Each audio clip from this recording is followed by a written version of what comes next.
You're listening to the Better Angels podcast. I'm today's host, John Wood Jr.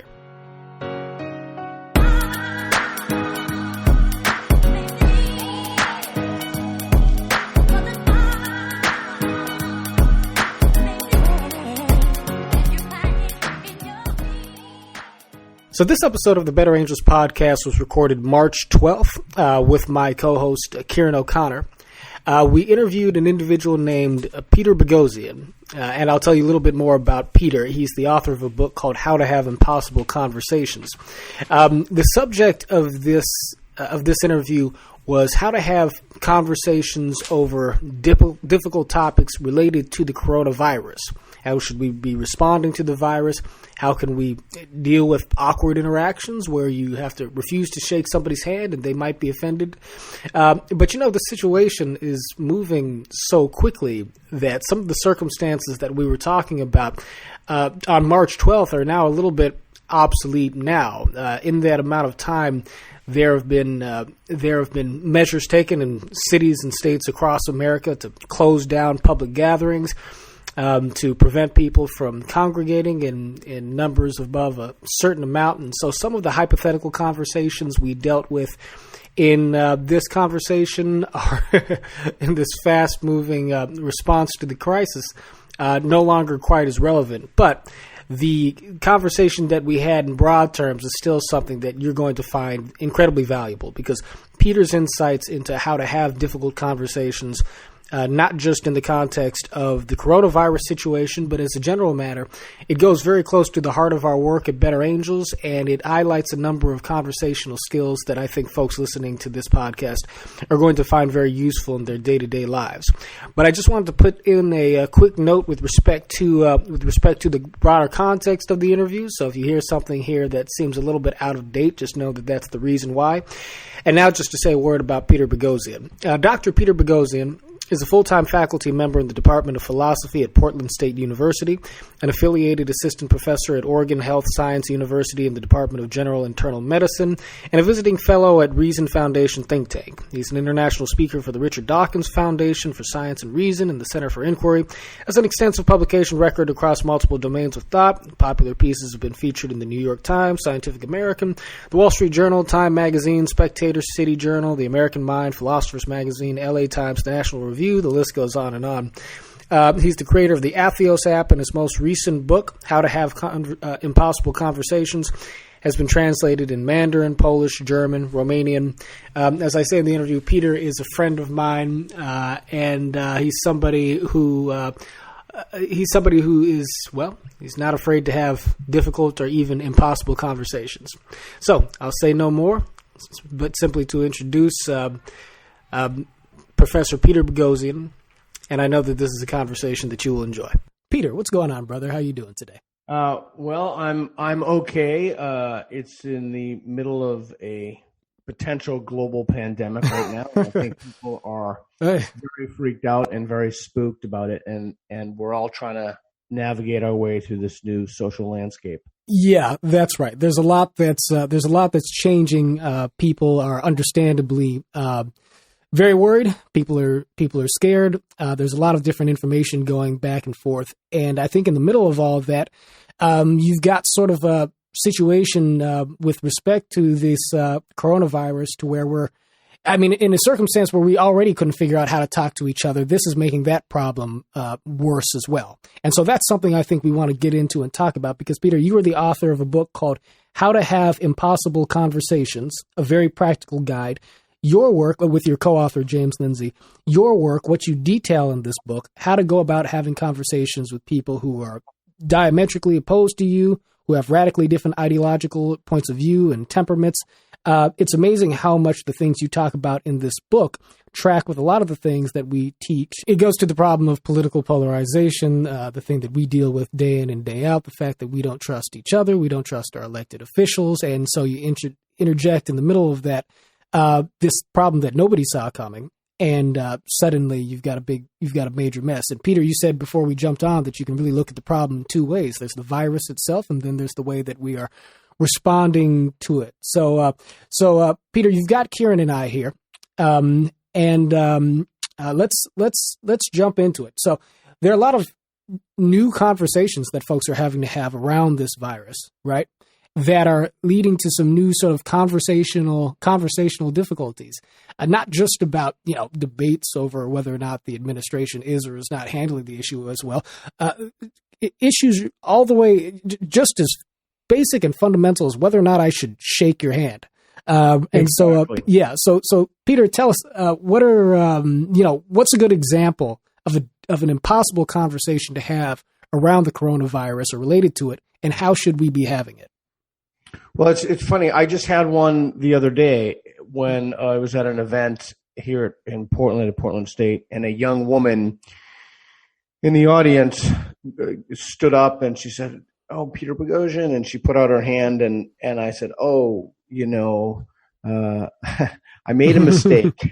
I made a mistake." I said, so let me give you a little more background on this. So I'm immunocompromised myself. I have Crohn's disease, and I'm on immunosuppressants. So I'm one of the folks that's in that high risk category.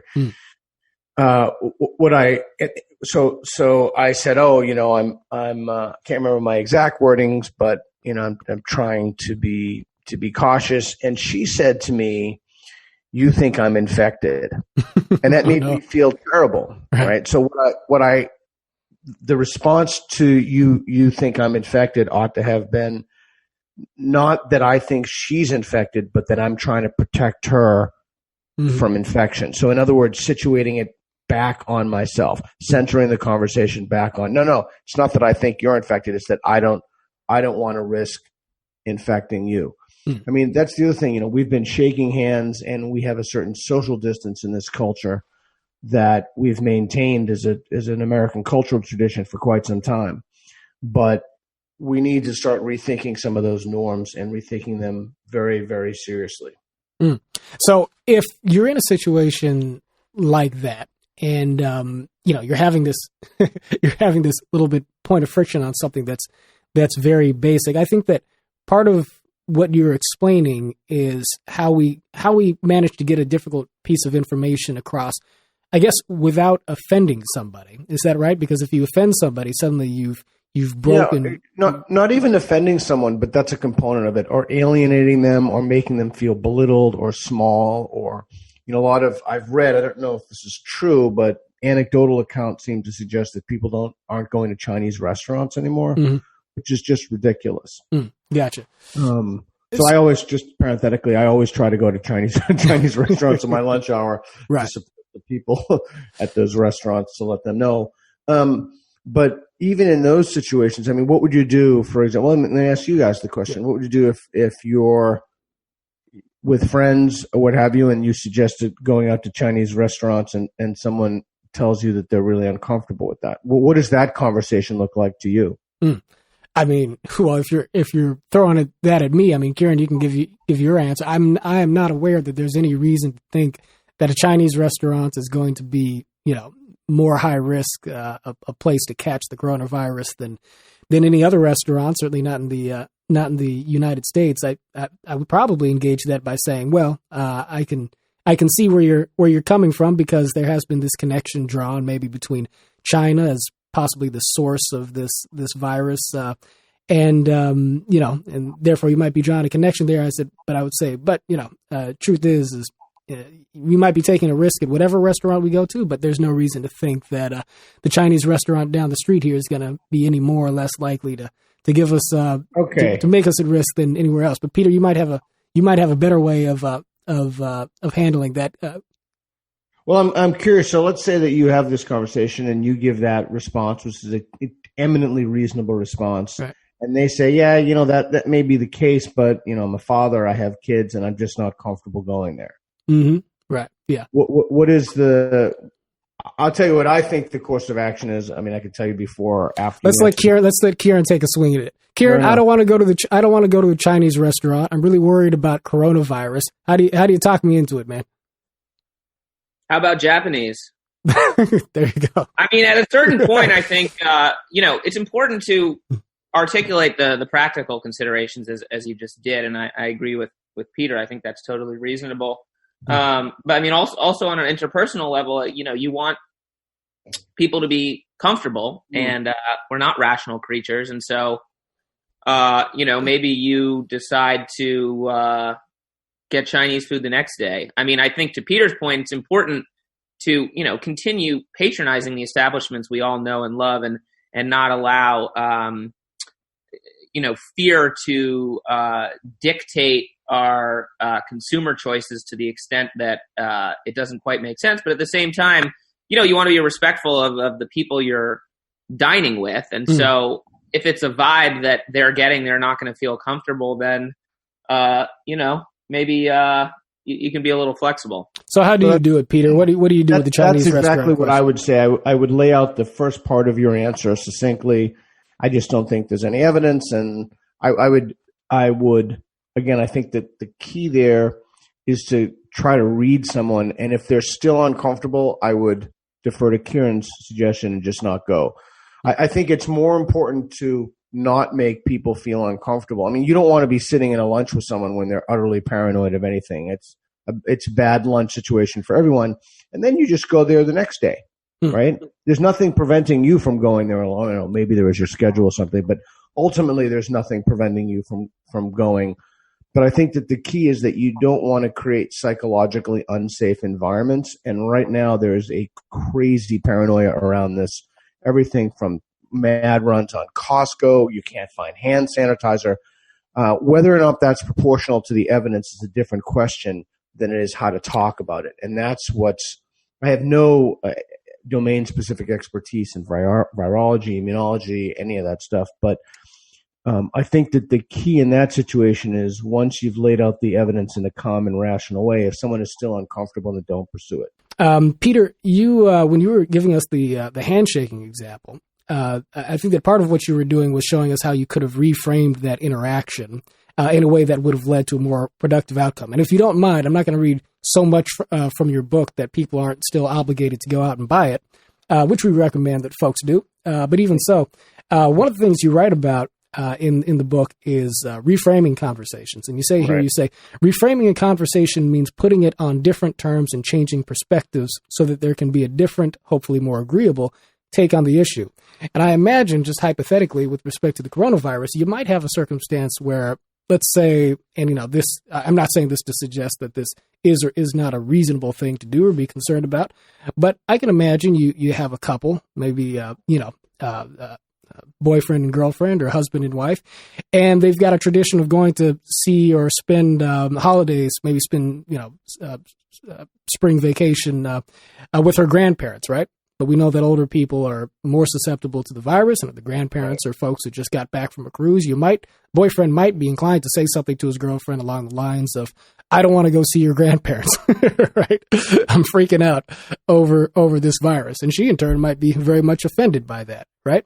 How do you take a scenario like that, Peter? What is, what are the dynamics of a concern like that? And is there a way to reframe or engage? That's a great question. I'm going to talk about that, and then I'm gonna up the ante a little bit. Okay. The key in those situations is we're having fun with this, folks. We're having gallows humor, but we're having fun. The key in those situations, reframing is vital. Is to say, is to again this with the same thing with the handshaking, is to place it on yourself.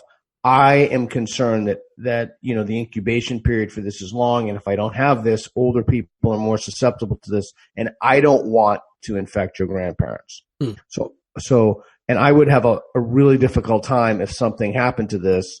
And again, you want to be careful about talking about fatality rates in the old people because you don't want to old folks because you don't want to freak anybody out. But the key for reframing in these sorts of conversations with the coronavirus is to place it on yourself. I don't want to be responsible for X.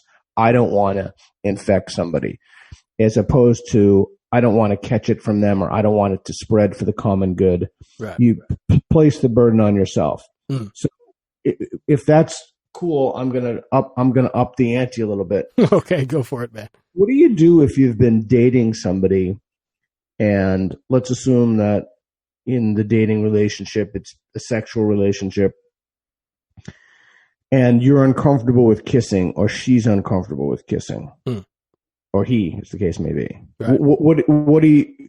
So again, I'll throw that back to you, and then I'll give you my 2 cents on that impossible conversation, because that really could be an impossible conversation. Well, okay, so you're saying, what if you're in a situation to where, because of concerns about this, you do not want to kiss, you don't want to have the normal kind of rapport or physical interaction that would normally come along with dating? Am I getting that right? Is that the and but with the assumption that you've already have somewhat of a physically intimate relationship. So it's not.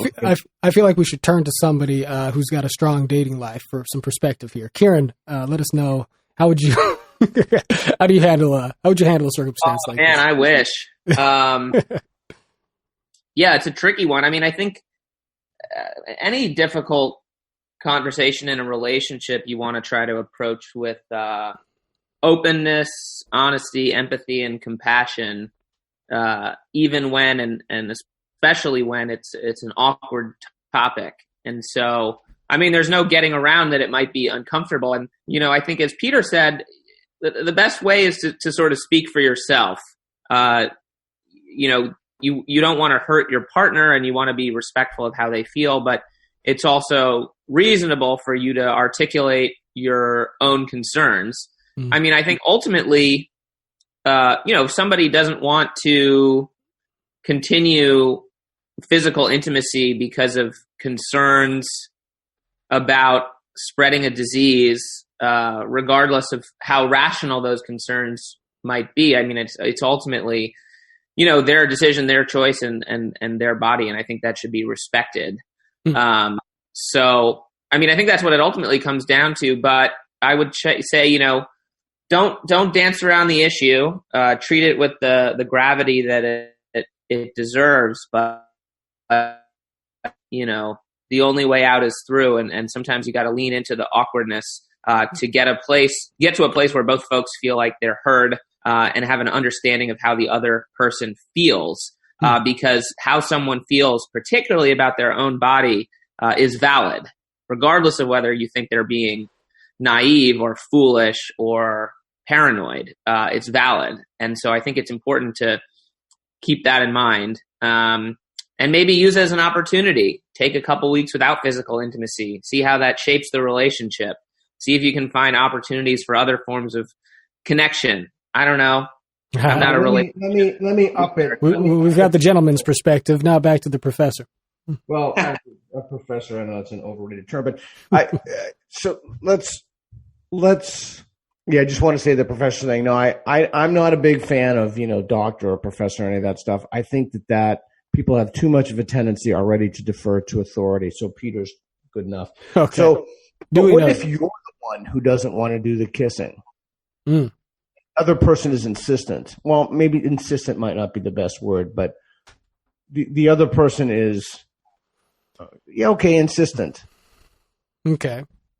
John, throwing that one over to you. Yeah. Well, I mean, it's this seems pretty circumstantial. I mean, am I reluctant in the moment during this outbreak? Am I sort of?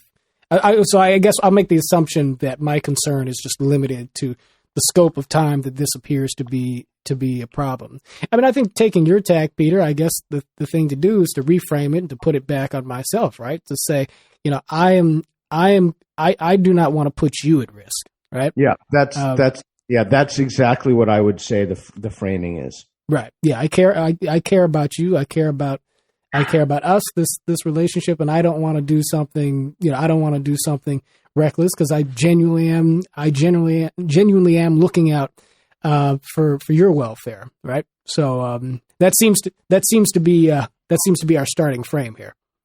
I think that's right. And without being crass, and depending on the context of the relationship, I think that there are other activities in which one can engage without contact. So there are options for you, but obviously you don't ever want, in the same way that you don't want to force someone or coerce someone to go to a restaurant. That's even more so in the case of sexuality and things falling within that domain. But the key then is to always reframe and place it on yourself.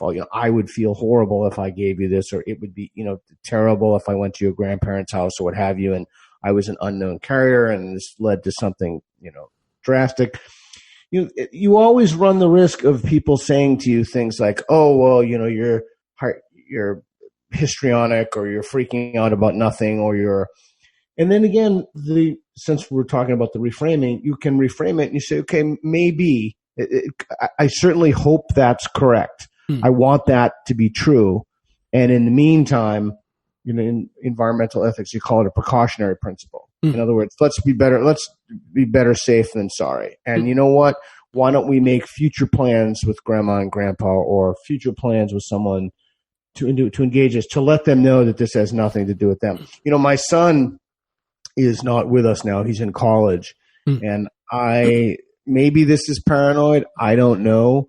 I don't want him on a plane. Not necessarily, he's young, so I'm not worried about a risk of death. It's very small. Right. But I am worried that he'll get stranded here in the home. And I'm just concerned about other issues. And so when I had a phone call with him, I said, obviously we love you. Obviously we want you home, but I am concerned, and I hope my concern is overblown. And then I just laid it out. But that reframing, it's amazing what you can do with reframing.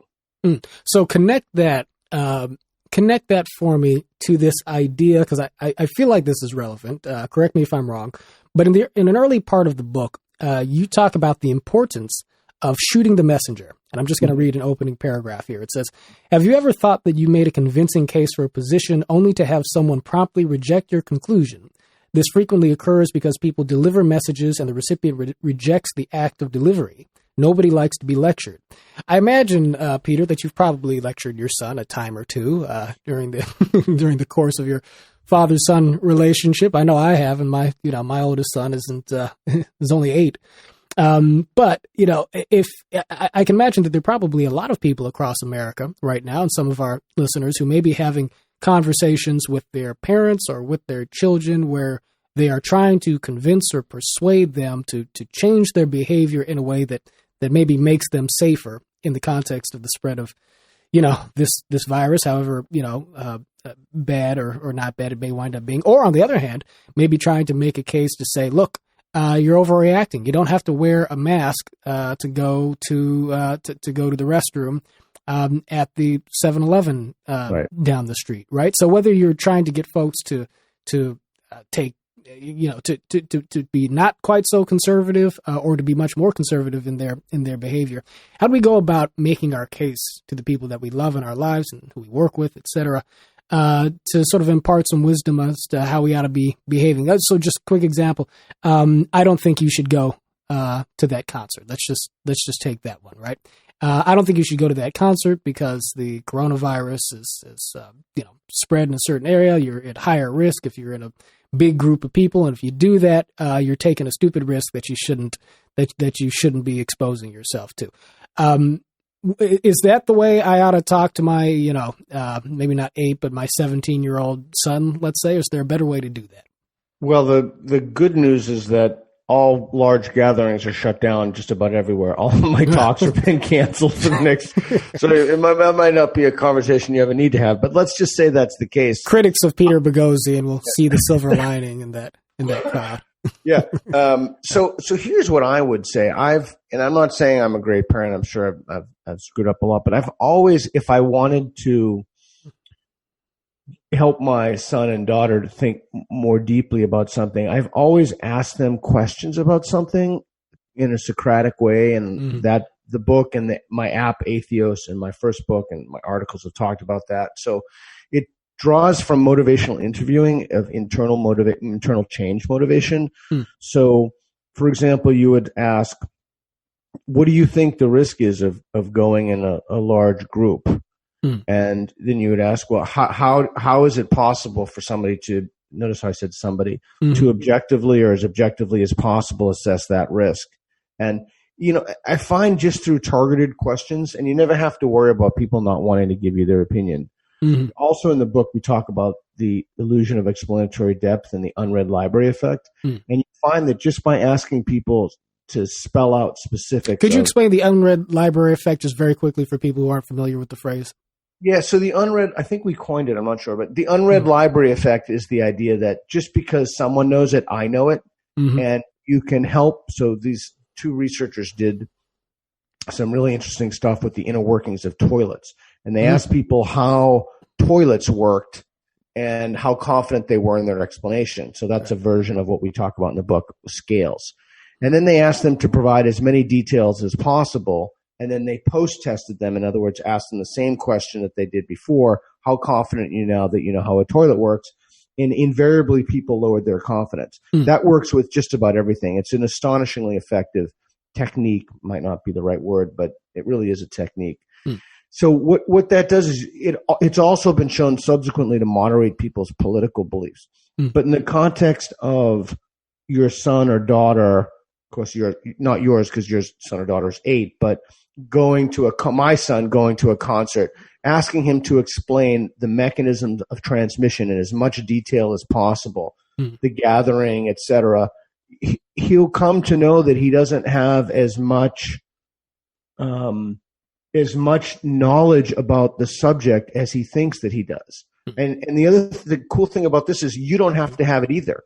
You're helping him expose his unread library effect. So usually people will change or modify their belief structure after a few targeted questions because they'll realize that they don't know what they thought they knew. So that's what I would do. Right.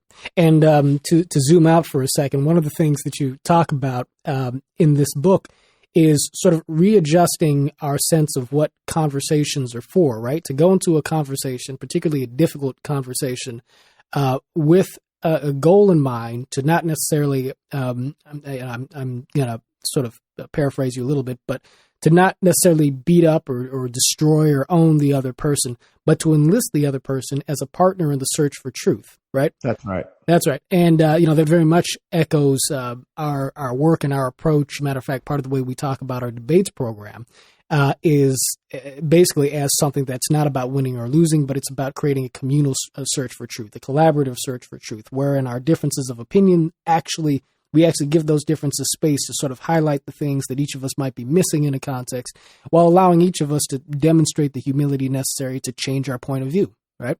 And I think key to that is the idea that, this, I don't want to take us down a rabbit hole, but one of the many problems I have with intersectionality is it divides us. It divides us along the sexual orientation, race, gender. And what I think we need to be doing is to be going up to superordinate identities, to things that link us. Let me give you a quick example on that, and then I'll tie that back into the idea of asking Socratic type questions to facilitate belief change. Gotcha.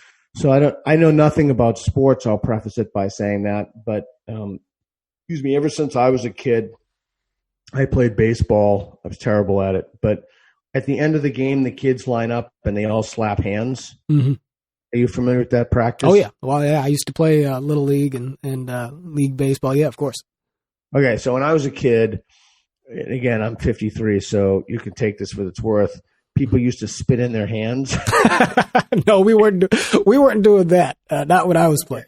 Well, maybe. So I'm a little older than you, but I asked my daughter's one of her softball coaches. She's completely and totally obsessed with softball. She watches it. She practices.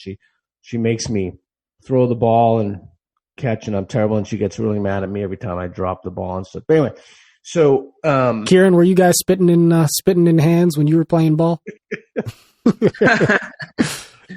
Did they not do that in Brooklyn? I asked. Go ahead, Peter. So obviously this idea of people slapping hands in the middle of a global pandemic is completely insane.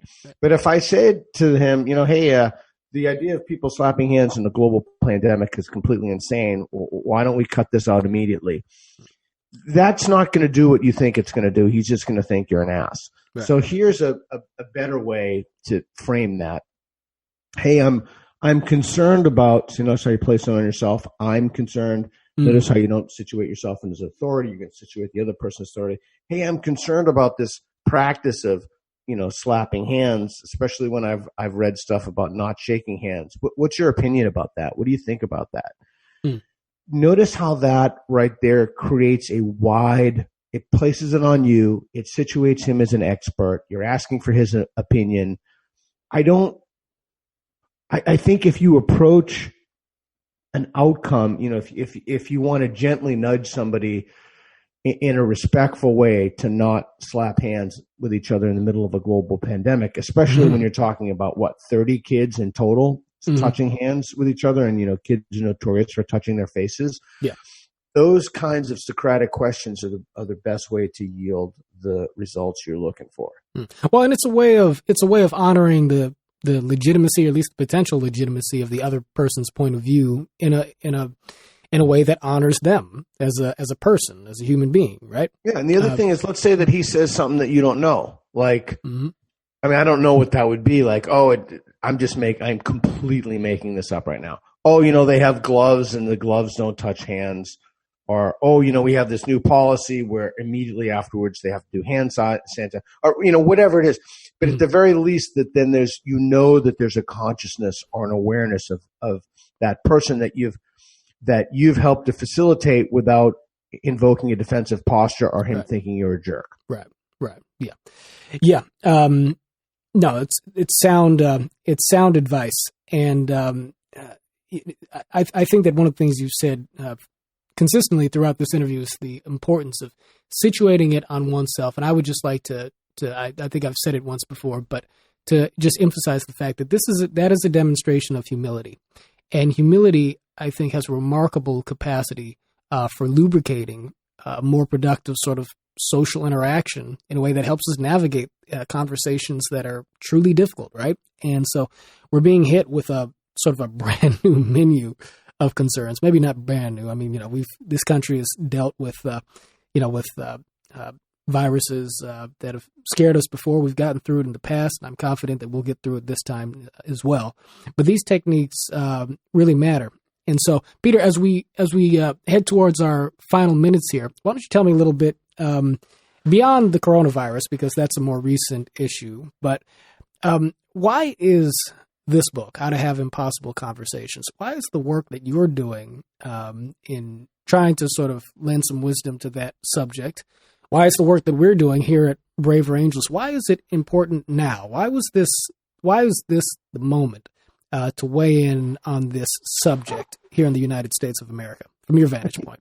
That's a great question. I think we're really, truly divided. We're certainly more divided at any point than in my lifetime.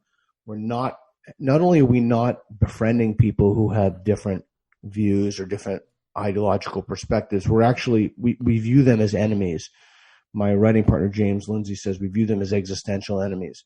It is impossible to solve a problem if you view someone, a shared problem, if you view someone as an existential enemy. And my hope is that we can turn things like the coronavirus or homelessness or plastic in the oceans or whatever our many, many litany of problems are. My hope is that we can use that, again, that idea of a superordinate identity.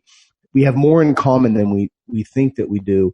The problem is that we don't know how to talk to each other. We really have lost something fundamental.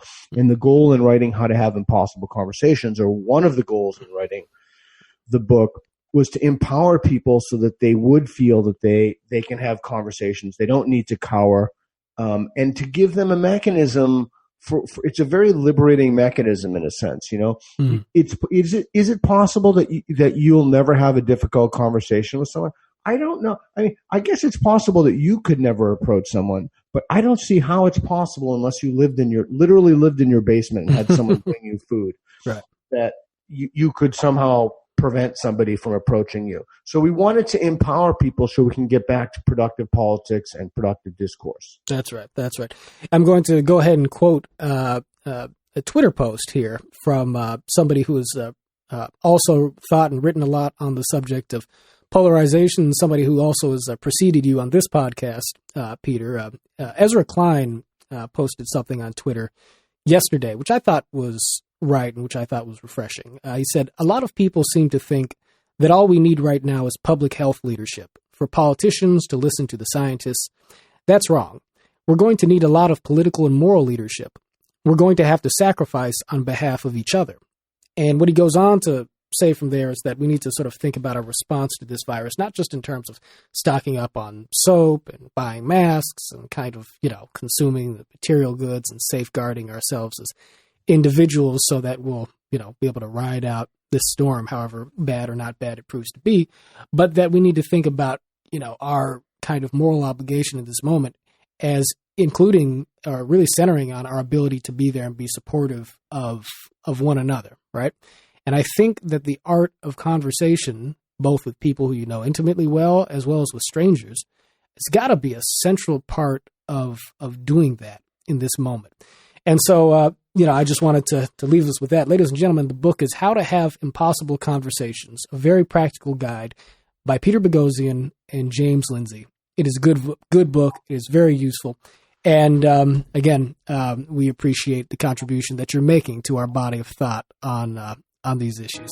Well, thanks, John, and thanks, guys. I really appreciate you having me on, and it means a lot to me, and I am a huge admirer of your work. Indeed. Well, yes, sir. Feeling is mutual. And we'll have you back on again.